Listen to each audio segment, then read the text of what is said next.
네, 안녕하세요, 친구들. 오늘도 즐거운 세계지리 시간 시작해 보도록 하겠습니다.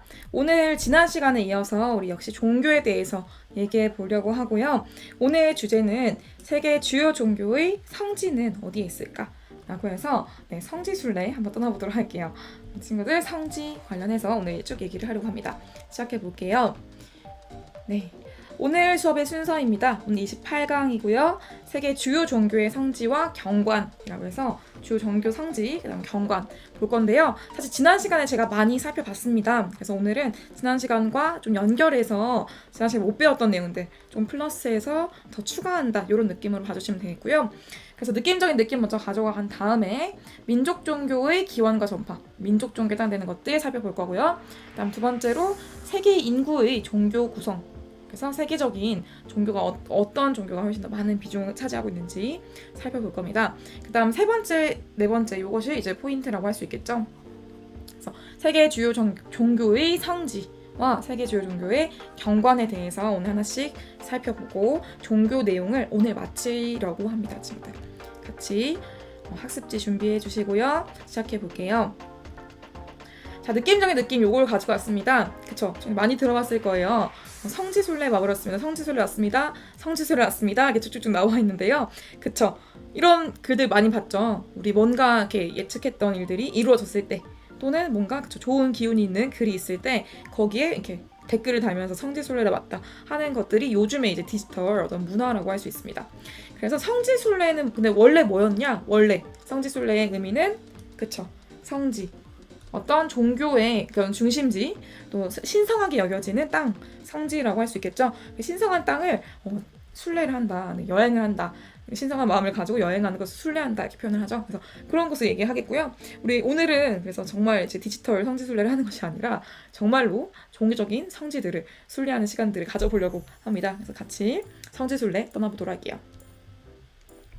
자, 오늘 첫 번째 내용 먼저 시작할 건데요. 지난 시간에 우리가 보편 종교의 기원과 전파에 대해서 살펴봤습니다. 오늘은 민족 종교의 기원과 전파에 대해서 살펴볼 거예요. 자, 그래서 이걸 보기 전에 지난 시간 배웠던 내용들을 다시 한번 체크하고 가도록 하겠습니다. 우리 지난 시간 배웠었던 보편 종교의 그 전파와 분포 지역들을 지금 하나의 화면에 쭉 띄워놨는데요. 수능 특강에 나와 있었던 자료입니다. 같이 시작해보자면요. 일단 그 발상지, 기원지를 알아야 돼요. 그쵸? 대표 성지라고 표현되어 있는데 기원지, 여기 예루살렘 띵 여기가 어디냐? 여기는 그쵸? 우리 크리스트교의 성지 예루살렘이라고 할 수 있습니다. 그리고 이슬람교의 성지가 어디가 이슬람교 시작된 곳은 바로 지난 시간에도 언급을 했었는데요. 그쵸? 뭐뭐뭐의 메카다. 메카는 이슬람교의 성지라고 할 수 있겠고요. 다음 불교의 성지가 바로 부다가야라고 하는 곳이 있습니다. 부다가야 그 석가모니가 해탈을 했던 곳이라고 할 수 있어요. 그래서 이 세 군데가 대표 성지라고 볼 수 있는데요. 이 성지들을 기점으로 해서 어떻게 종교가 전파됐는지 제가 지금 잘 안 보이죠, 친구들? 그래 지금 화살표가 잘 안 보이기 때문에 제가 좀 색칠을 해봤습니다. 첫 번째 크리스트교부터 먼저 보시면요. 이렇게 띠링 이렇게 지금 분포를 전파되어서 지금 현재 분포하고 있는 것을 확인할 수가 있어요. 그래서 지금 예루살렘을 기준으로 예루살렘은 사실 중동의 그 이스라엘의 수도, 그 팔레스타인의 수도가 됩니다. 예루살렘을 기점으로 해서 이제 유럽 지역으로 쭉 퍼진 거 확인할 수 있겠고요.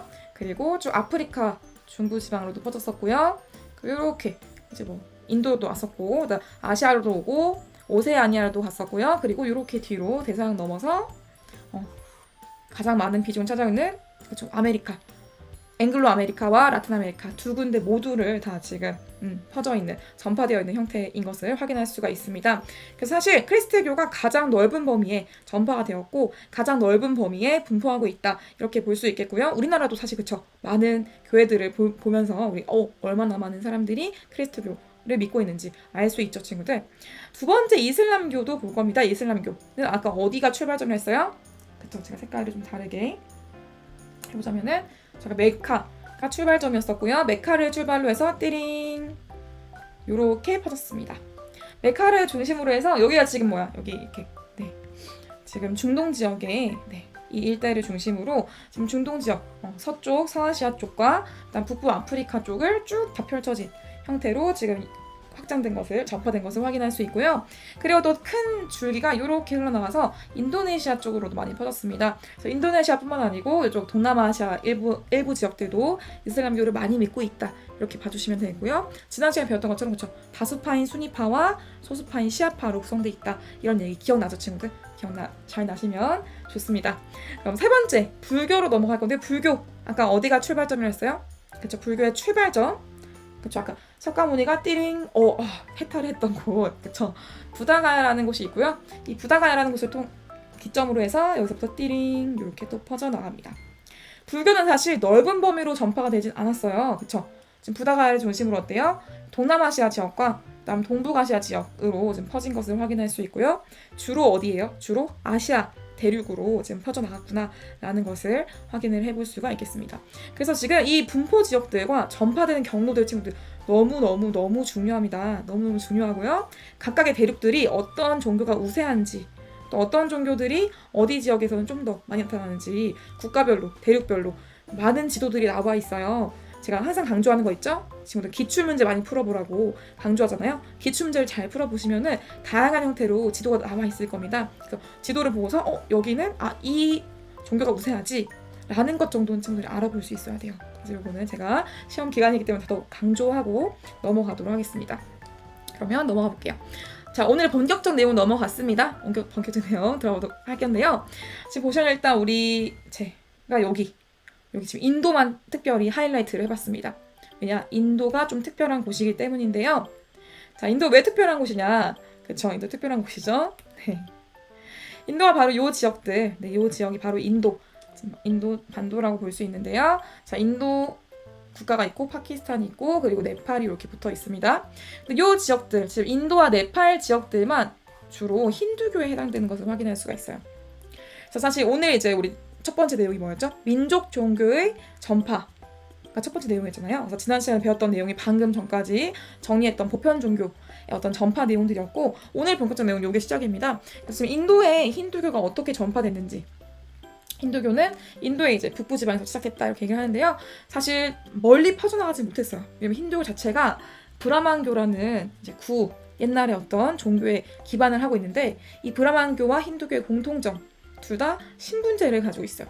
카스트 제도라는 신분제를 가지고 있기 때문에 막 널리 퍼져나가지는 못했던 종교였습니다. 하지만 지금도 어때요? 지금도 인도와 네팔 지역, 요 지역들은 이 힌두교라는 종교가 꽉 잡고 있다. 봐주셔도 무방하고요. 이 힌두교라는 게 어떤 종교인지는 이따가 제가 사진과 영상을 통해서 더 상세하게 좀 보여드리도록 할게요, 친구들. 자, 그래서 일단 프린트 먼저 정리하고 이제 나머지 내용들은 뒤에서 조금 더 추가적으로 볼 건데요. 프린트 내용 정리 같이 하고 가도록 하겠습니다. 자, 우리 민족 종교의 기원과 전파라고 해서 민족 종교는 뭐예요? 지난 시간 배웠던 보편 종교와는 다르게 보편 종교와는 다르게 대체로 특정 민족에 의해서 신봉되었다. 그래서 널리 확산되지 못했던 것을 얘기할 수 있겠고요. 첫 번째 빈칸 그래서 뭘 채우면 좋을까요? 띠링, 바로 힌두교를 채워주시면 되겠습니다. 힌두교라는 게 무엇이냐? 바로 브라만교라는 것을 바탕으로 고대 인도에서 발생했던 종교라고 할 수 있는데, 이건 민족 종교이긴 하지만 인도와 그 주변의 일부 지역, 네팔 같은 곳들에만 퍼져 있는 종교다 이렇게 얘기를 할 수 있겠죠. 그래서 이 브라만교에 대한 설명을 제가 조금 더 추가를 해주려고 이제 찾아봤는데, 이걸 얘기를 하다 보면 오늘 수업을 진도로 나가지 못할 것 같아서 간단하게만 얘기하고 가도록 할게요. 이 브라만교와 힌두교가 모두 이제 공통적으로 그런 중요한 경전으로 꼽고 있는 책이 있습니다. 바로 그게 베다라고 하는 책이고요. 이 베다라는 책에서 얘기하는 그런 것들을 중심으로 해서 힌두교가 성장해 왔다 봐주시면 되겠고요. 카스트 제도가 이때부터 시작을 했어요. 브라만교부터 카스트 제도, 우리 지난 시간에 배웠던 거 있죠. 샤트리아, 바이샤, 수드라 이런 거 있었잖아요. 그래서 이런 신분 제도를 이때부터 이제 가지고 와가지고 이걸 가지고 와서 힌두교에서, 그래서 현대 인도에서도 카스트 제도가 여전히 남아 있다. 그게 브라만교, 고대 인도부터 시작됐다 이렇게 봐주시면 되겠죠. 그래서 지난번에 추천했던 새 갈래 길이라는 책을 읽어보시면은 얼마나 이게 정말 안타깝고 얼마나 힘든 그런 상황인지를 여러분 잘 이해하실 수 있을 것 같고요. 그럼 두 번째 민족 종교 보고 갈 건데요. 두 번째 민족 종교는 유대교라는 것입니다. 유대인들 얘기 많이 들어봤죠? 유대교에 대해서도 살펴보고 가도록 하겠습니다. 자, 유대인이 분포하고 있는 지역들을 지도상에서 한번 가지고 와봤어요. 일단 유대교가 시작된 곳은 바로 여기입니다, 친구들. 여기가 바로 유대교가 시작됐던 곳이고요. 여기가 예루살렘이 있는 곳입니다. 그래서 예루살렘이 사실은 유대교의 시작, 그리스도교의 시작, 이슬람교의 시작, 다 모든 종교들이 시작된 곳이라고 볼 수 있는데요. 이 예루살렘을 기점으로 해서 이 유대교를 믿고 있는 유대인들이 전 세계로 퍼져나가서 살고 있습니다. 지금 현재는. 그래서 이 사람들이 띠링 이렇게 멀리 퍼져나가면서 지금 오스트레일리아도 살고 있고요. 그리고 그쪽 남아공에서 살고 있고, 그리고 라틴 아메리카나 앵글로 아메리카 쪽에서도 많이 퍼져나가서 살고 있다. 그 유럽 등지에서도 굉장히 많은 유대인들이 살고 있다. 주이시들이 살고 있다라고 얘기할 수 있겠고요. 유대인들은 사실 지금도 정말 정통 유대인들은 그 랍비라는 선생을 두고 막 이렇게 성경을 공부하기도 하고요. 유대 경전을 공부하기도 하고요. 유대 경전이 바로 탈무드, 대표적인 탈무드가 유대교 경전이라고 볼 수 있겠죠. 그래서 유대인들은 지금도 이제 그 유럽 여행 가시면은 많이 볼 수 있습니다. 저도 유럽 여행 갈 때마다 깜짝깜짝 놀라는 게 유대인들이 이제 길가에서 만나잖아요. 과거의 그런 유대인들의 복장 그대로 입고 있고, 그리고 그 역사를 되게 잘 지켜요. 전통을 되게 잘 지키기 때문에 엄청 높은 모자를 쓰고 있습니다. 되게 높은 모자를 쓰면서 막 이렇게 수염도 엄청 길게 기르는, 수염을 잘 자르잖아요. 털이나 이런 것들 잘 자르지 않기 때문에 되게 특이한 모습을 보여주는 그런 사람들이라고 볼 수 있겠고요. 이 유대인들이 지금 현재는 사실 이스라엘에 살고 있는 사람들보다도 전 세계로 퍼져나가서 살고 있는 사람들이 더 많다고 볼 수 있습니다. 이런 전 세계로 퍼져나가서 살고 있는 유대인들을 따로 일컫는 말이 있어요. 바로 디아스포라라는 말인데요. 디아스포라는 중요한 단어라서 한번 기억을 해주시면 친구들 나중에 많이 써먹을 일이 많이 있을 겁니다. 디아스포라, 이제 흩어진 사람들이라고 얘기를 하기도 하고요. 실제로 이제 씨앗을 널리 뿌린다라는 뜻을 가지고 있어요. 그래서 이 유대교, 여기 이스라엘 시작됐을 때 이 유대인들이 멀리 다 퍼져나와서 지금 살고 있는 모습들, 그래서 이런 모습들이 디아스포라라고 할 수 있겠고요. 요즘에는 사실 유대인들뿐만 아니고 우리나라 사람들, 한인들 또는 중국 화교들도 되게 많은 전 세계로 퍼져나가서 살고 있죠. 그래서 이런 디아스포라의 처음 시작은 바로 유대인들이었다. 이렇게 봐주시면 되겠습니다. 자, 그래서 이제 빈칸 채웠고요, 친구들. 유대교 특징 서남아시아에서 기원했다라는 거 봐주시면 되겠고요. 그리고 유대인, 주로 이스라엘에서 신봉하고 있다. 이렇게 봐주시면 되겠습니다. 유대교 사람들은 그거 알죠, 친구들? 유대교 사람들은 유대인이 아닌 사람과 잘 결혼하지 않아요. 유대인과 유대인이 만나서 결혼하는 것을 정말 이제 옛날 진골 성골처럼 진짜 배기로 보고 있기 때문에 유대인은 보통 유대인이 아닌 사람과 결혼하는데 굉장히 큰 제약이 있습니다. 그래서 그런 이제 문화적인 배경들도 함께 고려해 주시면은 좋을 것 같고요. 이제 그러면 넘어가서 두 번째 내용, 세계 인구의 종교 구성 간단하게 살펴보고 가도록 할게요. 자, 요 세계 인구의 종교 구성은 사실 간단한 페이지로 구성되어 있고요. 지난 시간에 배웠던 그리스도교, 이슬람교, 불교의 분포 지역들이 거의 대다수 많은 지역을 차지하고 있구나라는 걸 봤었는데요. 실제로 인구 비율상으로 봤을 때 어떠한가를 살펴보려고 하는 겁니다. 그래서 인구 비율상으로 봤을 때는 이렇게 볼 수가 있어요, 친구들. 이렇게 전 세계 사람들을 종교를 믿고 있느냐, 그렇지 않은가, 또 종교를 믿고 있다면 어떤 종교를 믿고 있는가, 이제 분류를 했을 때 이렇게 분류가 된다는 거예요. 그래서 잘 보시면 놀랍습니다. 지금 종교가 없는 사람들도 꽤 있죠. 16% 정도 있긴 한데요. 나머지 사람들은 사실 보니까 다 종교가 있긴 해요. 그런데 지금 종교 중에서도 특히 이렇게 띡 잘라볼 수 있겠지. 이렇게. 그래서 지금 보편 종교, 우리가 지난 시간에 배웠던 크리스트교, 그리고 이슬람교, 불교라는 세 가지 종교에 해당되는 사람만 해도 지금 어때요? 비중이 굉장히 크다라는 걸 확인할 수가 있습니다. 그쵸? 그래서 15%, 8%, 3%, 4%, 19% 이렇게 쭉쭉 다 더하면은 지금 절반 이상이 사실은 보편 종교를 믿고 있구나라는 걸 좀 파악해 볼 수 있겠고요. 그 중에서도 지금 어때요? 제일 많은 거는 크리스트교가 지금 굉장히 높은 비중을 차지하고 있다는 것을 여기서 지금 쭉 볼 수 있죠. 거의 한 3분의 1 정도 가까이 되는 비중이 크리스토교를 믿고 있구나라는 거 파악해 볼 수 있겠고요. 그 다음 이슬람교도 상당히 많죠. 이슬람교도 지금 이렇게 한 20% 정도 사람들이 믿고 있구나라는 거 파악할 수 있는데, 사실 최근에 이슬람교 그 신자들이 급격히 증가하고 있습니다. 왜 그러냐? 출산율이 높아요, 이슬람교 사람들이.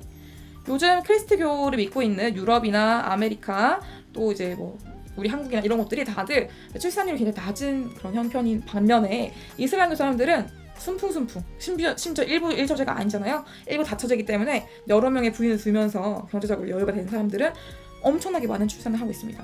그래서 사실 이슬람교가 더 급격히 성장하고 있고 앞으로 이슬람교의 비중이 더 커질 거다 이렇게 얘기하는 사람들이 많이 있어요. 이게 어쩔 수 없는 출산율의 영향이다 이런 것도 이제 함께 봐주시면 좋겠고요. 다음 불교도 꽤 높은 비중을 차지하고 있는 것을 확인할 수 있고요. 사실 보시면요 되게 놀라운 현상. 그쵸 친구들. 불교 6%인데 옆에 있는 힌두교는 13%예요. 지금 힌두교는 인도와 네팔 딱 두 나라에서만 거의 믿고 있는 종교라고 할 수 있는데 이 두 나라에서만 믿고 있지만 인도가 어때? 굉장히 인구 대국, 인구로서 엄청 큰 국가이기 때문에 여러 국가에서 불교를 믿고 있는 사람들보다도 훨씬 크다. 힌두교가 더 많다라는 거. 특이한 지점이니까 확인해 주시면 좋겠고요. 또 우리나라에 또 많은 사람들 아직도 믿고 있는 그쵸? 유교계, 네, 유교, 기타 이런 것들이 민족 종교에 들어가고 있다. 봐주시면 되겠습니다. 자, 그럼 세 번째 내용, 오늘 본격적 제일 중요한 내용이에요. 그래서 오늘 세계 주요 종교의 성지 내용 넘어가 보도록 할게요. 자, 오늘 성지들을 하나씩 성지순례 해보려고 하는데요. 첫 번째는 가장 비중이 높은 크리스트교가 되겠습니다, 친구들. 자, 크리스트교 종교의 성지들 확인하고 가겠습니다. 첫 번째 지역은 많이 얘기 들어봤죠? 예루살렘이 됩니다. 예루살렘은 제가 잠깐 언급했던 것처럼 사실 여러 개의 종교들의 성지라고 할 수 있고요. 전 세계에서 사실 성지 원탑을 뽑으라면 단연 예루살렘을 뽑을 수밖에 없지 않을까 할 정도로 많은 종교들이 자신의 어떤 마음의 고향으로 생각하고 있는 곳이 바로 예루살렘이라고 할 수 있습니다. 예루살렘 이렇게 생겼고요, 친구들. 여기 중앙에 있는 이 모스크 굉장히 많은 역사를 가지고 있는 아픔을 가지고 있는 곳이라고 할 수 있겠죠. 예루살렘이 과거에는 유대교의 어떤 출발점이었던 곳이었던 반면에 이제 기원 전후 왔다 갔다 기원 후 0년을 기준으로 예수님이 등장하게 되면서 이제 크리스트교의 성지가 되었죠. 그리고 그 이후에는 또 이슬람이 잠깐 예루살렘을 또 정복했던 적이 있었습니다. 또 이제 그 이슬람교를 창시했던 무함마드가 예루살렘 때 되게 중요한 곳으로 선정을 했어요. 중요한 곳으로 얘기를 했기 때문에 예루살렘이 또 이슬람교 입장에서도 또 성지 중에 하나라고 볼 수 있습니다. 그러다 보니까 예루살렘은 사실 이 하나의 지금 모스크 전생 요 건물이 여러 개 유대교, 크리스트교, 이슬람교 다양한 종교의 어떤 그 사원으로 쓰였던 되게 이제 아픈 역사를 가지고 있는 곳이다라고 봐주시면 되겠고요. 특히 이제 터키 오스만 투르크가 예루살렘 정복했을 때 예루살렘의 성벽들을 다 허물고 딱 하나만 남겨놓은 벽. 이게 바로 통곡의 벽이 됩니다. 통곡벽에서 사람들 지금도 울고 있는 사람, 기도하는 사람도 많이 있고요. 또 많은 사람들이 관광을 하기도 하는 그런 곳이 바로 예루살렘이라고 할 수가 있겠죠. 예루살렘 위치 좀 확인하고 갈 건데요, 친구들. 예루살렘 바로 여기 이렇게 있는 지금 이스라엘 지역이고요. 이스라엘과 팔레스타인 바로 붙어 있죠. 이스라엘에서도 지금 중심, 이스라엘의 수도 그리고 팔레스타인에서도 이제 수도 두 개 국가 모두 수도로 지정하고 있는 그런 지금도 현재도 아픈 역사를 가지고 있는 곳이라고 볼 수 있겠죠. 그래서 예루살렘이 되겠고요. 이렇게 생겼습니다. 그래서 그냥 멀리서 봤을 때는 사실 그냥 건조한 기후 지역 이스라엘의 그냥 마을 하나의 도시 그냥 좀 큰 마을이다 이렇게 봐줄 수밖에 없는 곳인데 종교적으로 너무 많은 역사를 가지고 있는 곳이다 보니까 되게 많은 아픔과 역사, 슬픔들이 많이 가득한 역사가 가득한 곳이다 이렇게 봐주시면 되겠습니다. 그래서 지금도 유대교, 크리스트교, 이슬람교 모두 세 가지 종교들에서 무려 2개의 보편 종교에서 지금 성지로 꼽고 있는 곳이 예루살렘이다 이렇게 봐주시면 되겠고요. 다음 두 번째 성지는 바로 크리스마스 하면 뭐가 생각나나요, 친구들?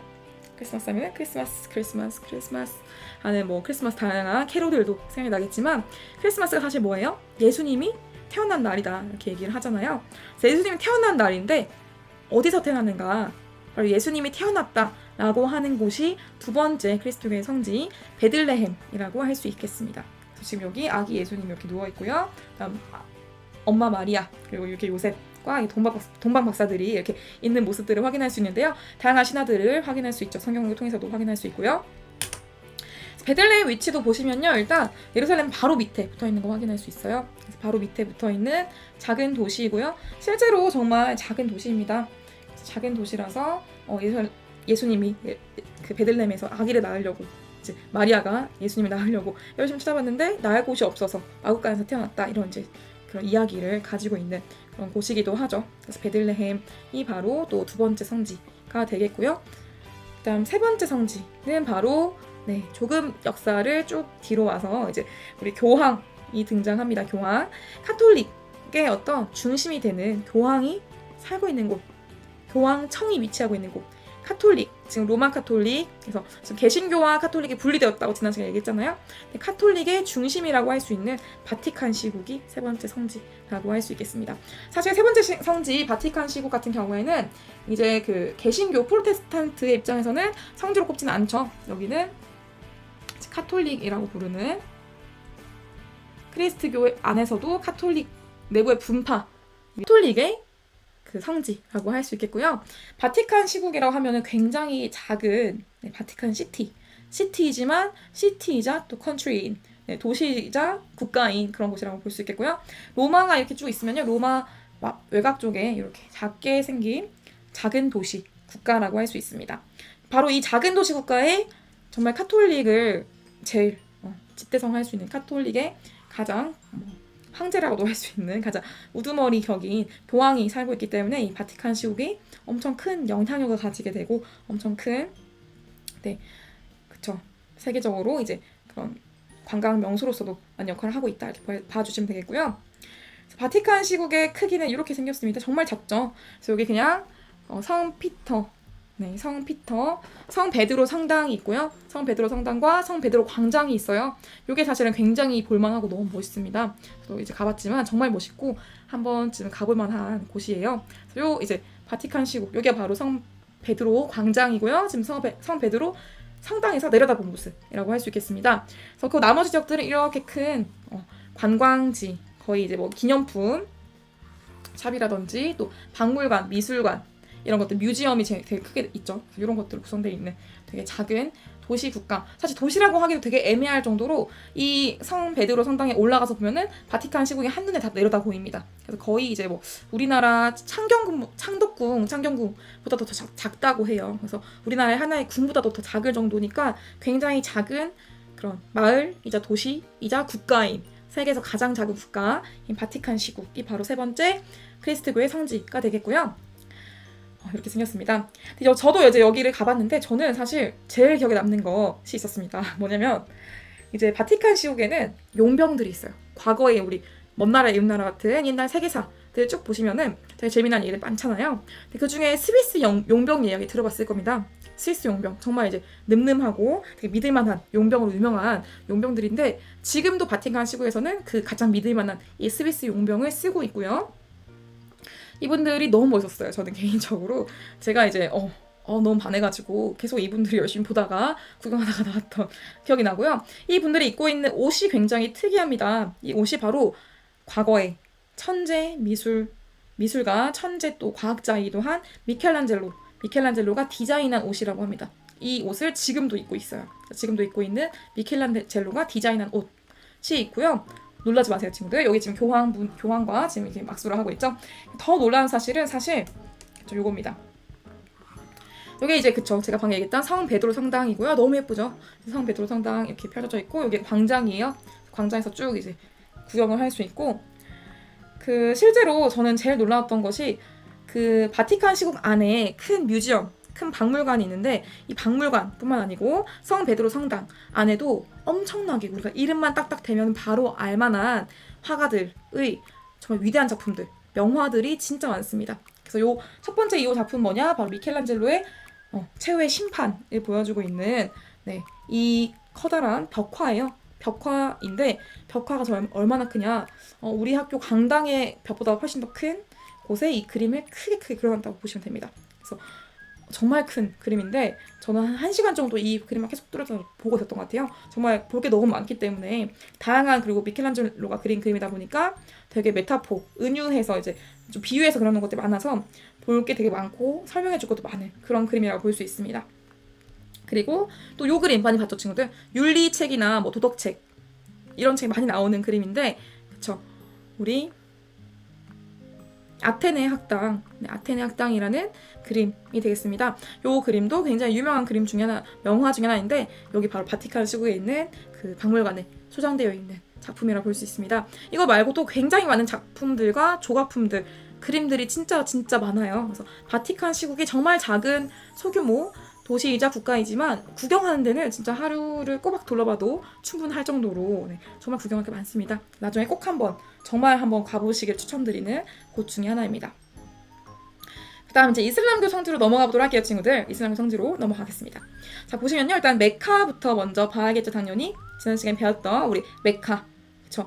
우리 이슬람의 5대 기둥, 이슬람교 사람들이라면 무조건 5가지 지켜야 되는 의무들 중에서 꼭 한번, 일생에 한 번은 꼭 한번, 그쵸, 성지 순례를 해야 된다. 바로 그 성지가 메카가 되겠고요. 그래서 항상 이렇게 인산인해를 이루고 있는 사람들이 빽빽한, 심지어 여기서도 이제 사람들이 막 깔려 죽기도 한다고 해요. 너무 사람 많다 보니까. 그럼에도 불구하고 계속해서 꼭 평생 한 번은 해야 되기 때문에 몰려들고 있는 곳이다 봐주시면 되고요. 메카는 바로 여기 위치하고 있습니다. 이렇게 중동 사우디아라비아가 위치하는 반도에 여기 위치하고 있는 메카 위치 한번 확인해 주시면 좋겠고요. 두 번째 이슬람교 성지는 메디나라는 곳이 있습니다. 메디나. 메카와 좀 발음 비슷하죠. 메디나라는 곳이 있는데, 메디나는 과연 무엇이냐? 메디나는 메카랑 바로 근처에 있어요. 메카 여기에 있고요. 그다음 메디나가 바로 위에 위치하고 있는데요. 메카가 이제 그 무함마드가 이슬람교를 창시하고 중심으로 삼았던 곳이 메카라고 한다면은, 메디나는 그 이슬람교를 창시했던 무함마드의 묘지가 있는 곳이라고 할 수 있습니다. 그 메디나 내 무함마드의 무덤이 있는 곳이라고 할 수 있어요. 그래서 메디나도 역시 이슬람교 사람들에게는 꼭 한번 둘러봐야 되는 성지 중에 하나다 봐주시면 되고요. 지난 시간에 제가 하나 추가를 하지 못한 것이 있어서 더 추가를 하자면은, 이슬람교 관련 성지들을 가겠다라고 하면 무조건 친구들 꼭 반팔 반바지 절대 안 됩니다. 친구들 긴팔 긴 바지를 꼭 입으셔야 되고요. 또 여성인 경우는 아예 들어갈 수가 없어요. 저는 그래서 그쵸, 이슬람교 성지들을 거의 많이 들어가 보지 못했습니다. 몇 군데 가끔 이제 간혹가다 여성을 허용해주는 곳들이 있어요. 일부만 허용해주는 곳들이 있는데, 그런 것들만 겨우 들어갈 뿐 가기가 쉽지 않습니다. 그런 더 폐쇄적인 여성 인권도 볼 수 있겠고요. 일단 불교의 성지로 넘어가 볼게요. 불교의 성지 첫 번째 룸비니라는 곳이 있고요. 룸비니 어디냐? 지금 여기 바로 우리 부처님 오신 날, 지난 조금 전에 한 달 전에 있었죠. 부처님 오신 날. 그쵸, 우리 항상 생각해보지 않았겠지만 부처님이 어디서 왔을까? 부처님이 태어난 곳입니다. 바로 부처님이 태어난 곳, 우리 그 불교를 창시했던 석가모니가 태어난 지역, 바로 룸비니라고 할 수 있겠고, 룸비니 여기 위치하고 있습니다. 인도와 네팔 사이에 위치하고 있죠. 그리고 두 번째 부다가야라는 곳이 사실은 더 중요한 불교의 성지라고 할 수 있는데요. 부다가야도 위치가 사실 여기 있어요, 친구들. 룸비니가 여기서 태어났고요. 이제 이 석가모니가 쭉 방랑 생활을 하면서 막 탐방을 했겠죠. 이제 막 그 해탈을 하기 위해서 열심히, 열반에 이르기 위해서 막 열심히, 그쵸, 경제에 이르기 위해서 연구를 하고 수행을 하고 하면서 이 부다가야라는 곳에 왔을 때 띵 하면서 이제 그쵸, 온 거죠. 그분이 오신 거죠.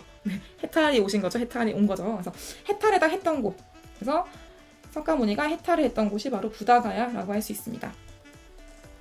그다음에 힌두교의 성지는 조금 재미난 이야기들이 많이 있어서 제가 영상도 좀 가지고 왔는데요. 바로 바라나시라는 곳이에요. 힌두교 성지 중에서는 이 바라나시를 빼놓고 얘기할 수가 없는 그런 곳인데요. 바라나시가 어디에 있냐? 바로 겐지스 강이라는 인도를 쭉 흐르는 큰 강변에 있는 도시라고 할 수 있어요. 그래서 이렇게 생겼고요. 바라나시 여기 위치하고 있습니다. 이렇게 이제 빠져나가겠죠. 겐지스강 유역에 있는 그런 바라나시 작은 도시인데 여기 왜 유명한가? 영상을 보고서 제가 좀 더 설명을 이어나가도록 할게요, 친구들.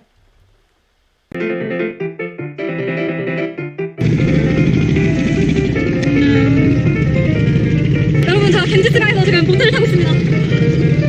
이거 꼭 타보고 싶었는데. 반대편으로 가요? 반대편?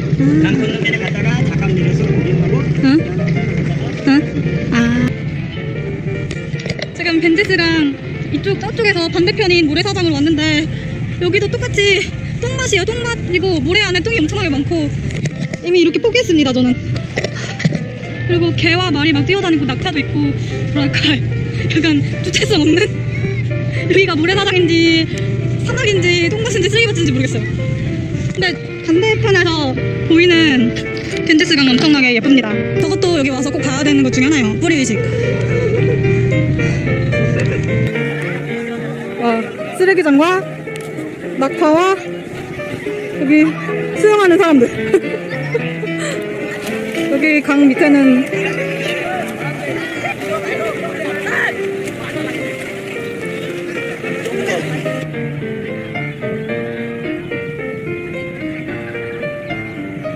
어린아이들 태어날 때부터 14살 밑에 이런 애기를 죽으면 돌려 묶어서 14살 지나가야 하자.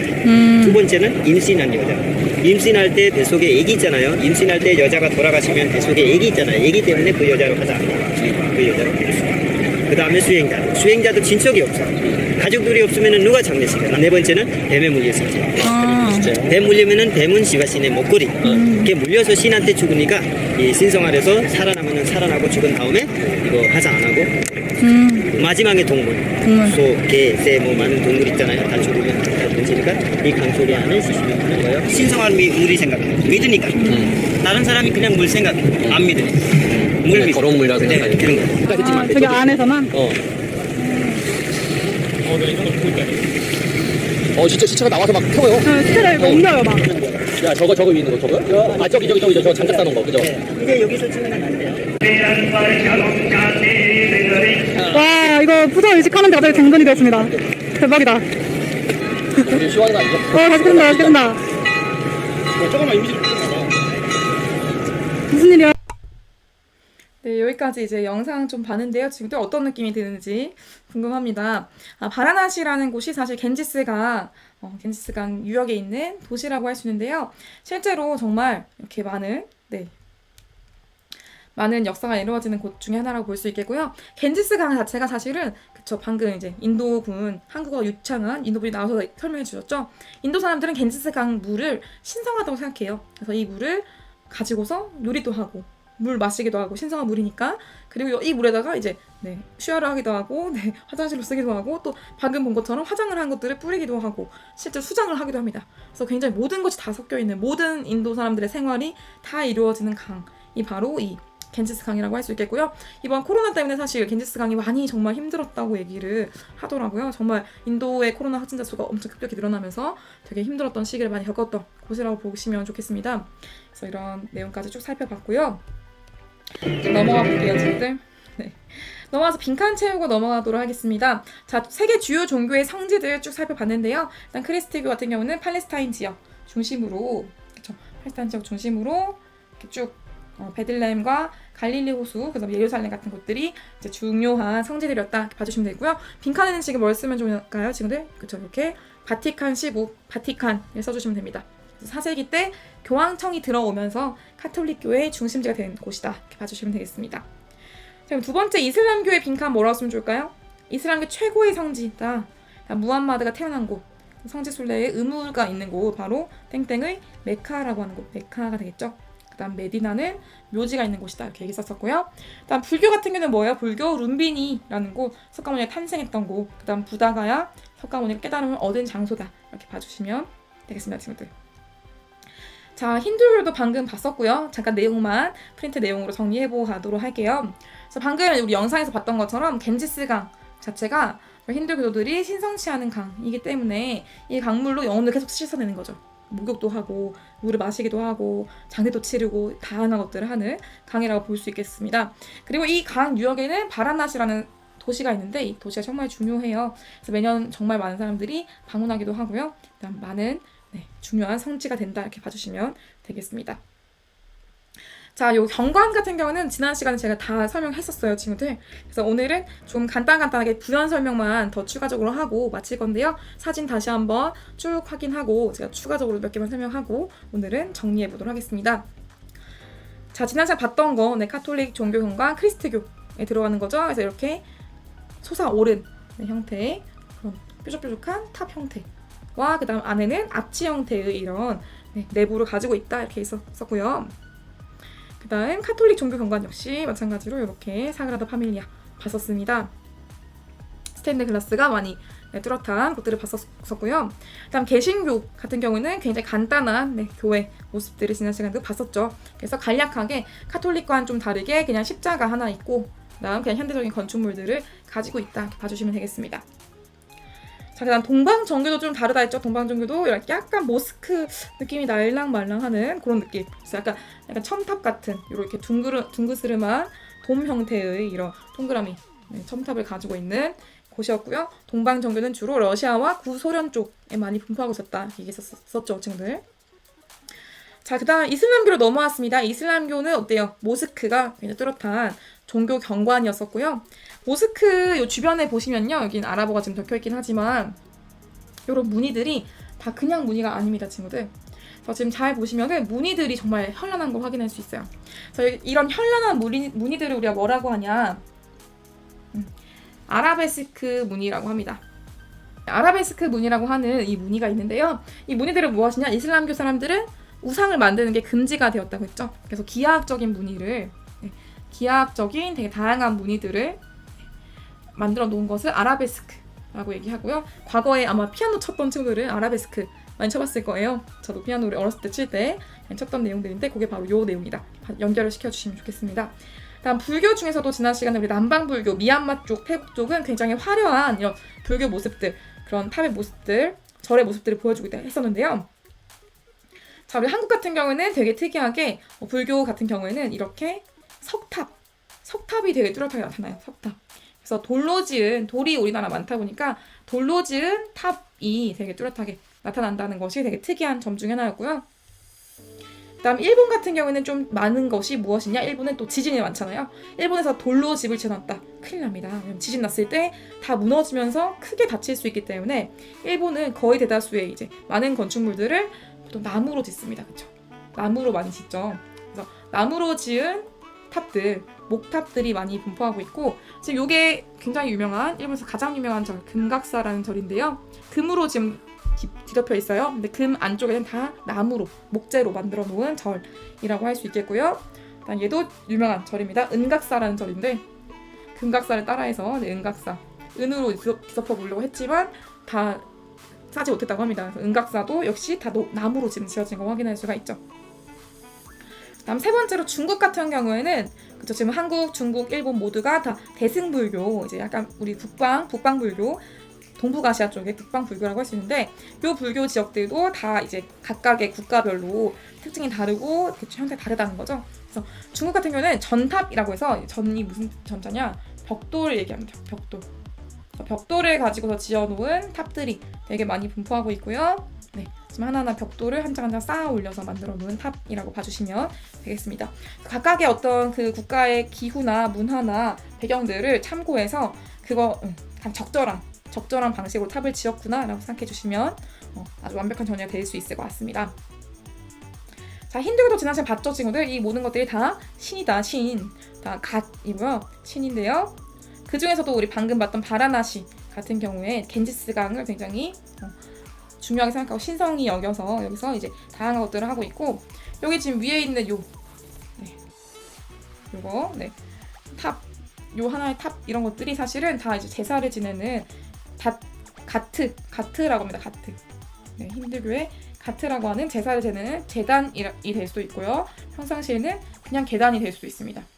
계단처럼 보이는 이런 곳들이 이제 어떤 사람이 죽었거나 그쵸, 장사를 지내거나 이제 그쵸, 그 우리 화장을 하고 이렇게 장례식을 치르려고 할 때 또는 힌두교의 어떤 예식을 치르려고 할 때 그럴 때 제단으로 쓰이기도 한다라고 봐주시면 되겠어요. 자, 그래서 빈칸 이제 마저 채우고 갈 건데요. 오른쪽, 지금 아래쪽에 있는 빈칸입니다. 오른쪽 내용들은 다 지난 시간에 다 배웠던 내용들이라서 제가 쭉 훑기만 했습니다. 그래서 빈칸만 쭉 채워보면요. 그쵸. 지금 뭐라고 쓰면 좋을까요, 친구들? 중앙에 돔형 지붕과 주변에 첨탑. 규모가 큰 거 요거. 그쵸. 이슬람교의 모스크 사원 봐주시면 되겠고요. 아라베스크 방금 얘기했었던 거죠. 그래서 오늘 내용을 이렇게 정리를 해보면 될 것 같습니다. 한 줄 정리 빈칸 마치고 오늘 종교 내용을 맞춰보도록 할게요, 친구들. 종교는 사실 우리 아마 교회 다니는 친구들, 절 다니는 친구들 또는 이슬람교 사원 다니는 친구들 많이 있을 테니까 조금 이해가 좀 쉬웠을 것 같은데요. 꼭 기출문제 풀면서 정리를 해야 됩니다. 그럼 한 줄 정리하고 가도록 하겠습니다. 크리스트교의 카톨릭은 십자가가 중요한 경관으로 나타나며 가톨릭은 규모가 크고 화려한 성당을 갖는 반면에 개신교는 단순한 형태의 그런 교회라는 사원을 갖게 된다. 이슬람교의 도명사원은 우리가 모스크라고 하며 불교의 탑상과 불상들은 지역에 따라서 조금씩 다르게 나타나게 된다. 이렇게 정리를 해볼 수가 있겠죠. 네, 오늘 이렇게 맞춰보도록 하겠고요, 친구들. 우리 시험이 정말 얼마 남지 않았어요. 제가 항상 강조하는 것처럼 기출문제 잘 풀어보시고 잘 준비해보시고요. 혹시 질문 있으면은 네, 오픈톡방으로 질문 주시면은 감사하겠습니다, 친구들. 오늘 고생 많았고요. 다음 시간에 봅시다. 안녕.